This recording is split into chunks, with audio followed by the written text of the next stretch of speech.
High friends, welcome to Sam's kitchen.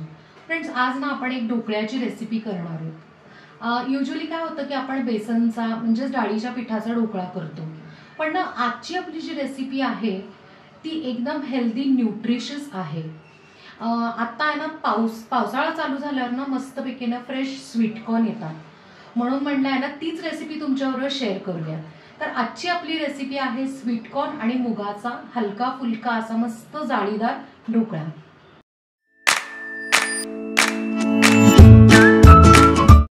Sweetcorn आणि मुगाच्या ढोकळ्यासाठी आपण आहे ना बरोबर ही 1 वाटी आहे ना मूग डाळ छानपैकी आहे ना 1 तास भिजवून घेतली. 1 तास पुष्कळ होते. आता काय करूया की आहे ना ह्यातलं पाणी आपण सगळं काढून घेऊया. मुगाच्या डाळीतलं पाणी काढून झालं की सगळी मुगाची डाळ आहे ना आपण आहे ना मोठ्या मिक्सरच्या भांड्यात काढून घेऊयात. त्यात आता आपण आहे ना हे स्वीटकॉर्नचे जे दाणे आहेत ना मक्याचे दाणे ते टाकून घेऊयात. मी 1 बाउल हे घेतलेले आहेत. आल्याचा मोठा तुकडा घेऊन ना मी आहे ना त्याचे असे तुकडे करून टाकले. आलं थोडंसं जास्त टाकलं ना तर चव चांगली लागते. 2 ते 3 हिरव्या मिरच्या, अर्धा चमचा हळद, 2 चमचे बारीक रवा, चवीप्रमाणे मीठ, 2 चमचे दही, अगदी थोडंसं पाणी घालून आता ना हे छान बारीक आहे ना फाईन पेस्ट करून घेऊया. आपण ना पीठ छानपैकी आहे ना वाटून घेतलेलं आहे. आता काय करायचं आहे, आपण एका बाउलमध्ये हे पीठ काढून घेऊया.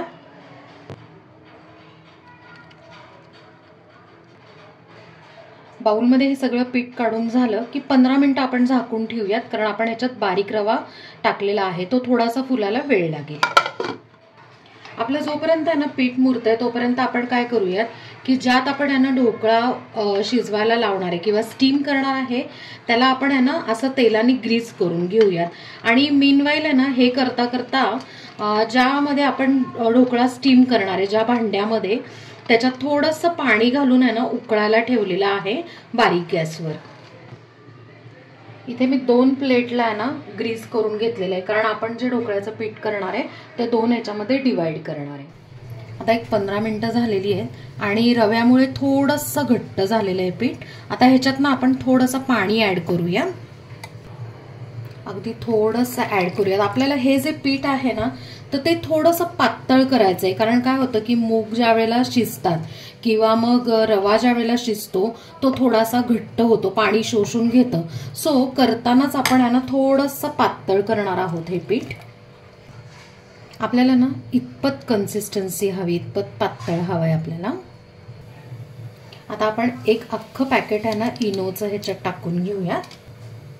त्याच्यावर 2 चमचे तेल. फ्रेंड्स, आपण ना इकडे एक टिप वापरलेली आहे. इनोवर आपण यांना रेग्युलरली किंवा नेहमी काय होतं की यांना आपण त्यातनं पाणी टाकतो, बरोबर. तर ते कसं होतं की यांना तात्पुरतं ते यांना हलकं होतं पीठ, पण त्याचा जो गॅस फॉर्मेशन असतो तो लवकर ऍक्च्युली निघून जातो. पण हे जर तेल टाकलं तर त्याची प्रोसेस यांना थोडी हळूहळू होते आणि त्याचा गॅस फॉर्मेशन जो आहे तो टिकून राहतो. आता आपण काय करूयात, हे मिक्स करून झालेलं आहे. आपण जे प्लेट्स ग्रीस केलेत त्याच्यात ट्रान्सफर करून घेऊयात.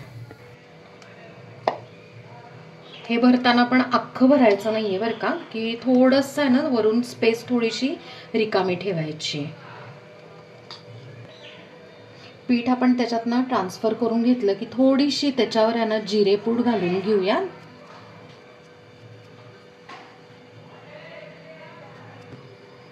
थोडीशी लाल मिरची पावडर,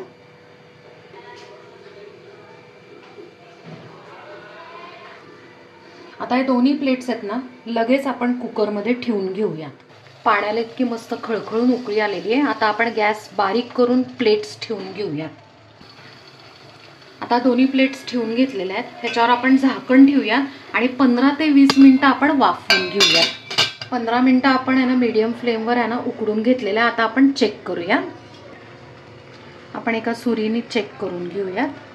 येस, सुरी एकदम क्लीन आलेली आहे, म्हणजे ढोकळा आपला मस्त स्टीम झालेला आहे. आता आपण गॅस बंद करून या दोन्ही प्लेट्स बाहेर काढून गार करून घेऊयात. आपल्याला ढोकळ्याला फोडणी द्यायची, त्यासाठी मी एक छोट्या कढईत आहे ना 1 डाव तेल घालून घेतलंय. त्यात आता अर्धा चमचा मोहरी, अर्धा चमचा जिरे, मिरच्यांचे तुकडे, कढीपत्त्याची पानं, 1.5 ते 2 चमचे तीळ. आता ही फोडणी छानपैकी आहे ना फ्राय करून घेऊयात आपण. फोडणी फ्राय झाली की गॅस बंद करायचा आणि त्यातनं थोडंसं मीठ घालून घ्यायचं, पाव चमचा साखर आणि थोडंसं पाणी घालून ना हे मस्तपैकी मिक्स करून घ्यायचं. पाणी याच्यासाठी घालायचं की आपला जो ढोकळा असतो तो कोरडा व्हायला नको म्हणून. फोडणी आपली झालेली आहे, आपण ती गार करून घेऊया. ढोकळा पूर्ण गार झालेला आहे. आता आपण काय करूया, पीसेसमध्ये आहे ना हे कट करून घेऊयात. पीसेस कट करून झालेत. मी तुम्हाला दाखवते की आहे ना आपला ढोकळा किती मस्त आहे ना, हलका झालेला आहे आणि जाळीसुद्धा इतकी सुंदर आलेली आहे. आता आपण ना ह्याच्यावर फोडणी आहे ना टाकून घेऊयात. अशी स्प्रेड करायची म्हणजे सगळीकडे व्यवस्थित आपली फोडणी छान स्प्रेड होते. आपण दुसऱ्या प्लेटचं पण ना सेम असंच आहे ना पीसेस कट करून घेऊयात आणि फोडणी त्याच्यावर स्प्रेड करून सर्व करूयात. फ्रेंड्स, मस्त असा हेल्दी स्वीटकॉर्न आणि मूगडाळीचा ढोकळा तयार आहे आणि आपण तो सर्व करून घेतला आहे. त्याबरोबर आपण मस्तपैकी ना फ्रेश ग्रीन चटणी सर्व करून घेतलेली आहे. ह्याची लिंक मी तुम्हाला डिस्क्रिप्शनमध्ये देते. तर फ्रेंड्स, कशी वाटली तुम्हाला या हेल्दी ढोकळ्याची रेसिपी? आहे ना मस्त, एकदम हलका फुलका आणि आपण तो ग्रीन चटणी बरोबर सर्व केलेला आहे. आता हा जो ढोकळा आहे ते सगळेच खाऊ शकतात, म्हणजे अगदी डायबिटीज, वेट लॉसवाले कोणीही खाऊ शकतं. आणि महत्त्वाचं म्हणजे ना अगदी सकाळच्या ब्रेकफास्ट असो किंवा मग स्नॅक्सचा टिफिन असो मुलांचा, त्यात पण तुम्ही देऊ शकता. सो नक्की ही रेसिपी करून बघा आणि मला कमेंटमध्ये सांगा. आपल्या चॅनलला सबस्क्राईब करा, लाईक करा, शेअर करा आणि कमेंट करा आणि बेल आयकन नक्की प्रेस करा नवीन व्हिडिओजच्या नोटिफिकेशनसाठी. थँक्यू.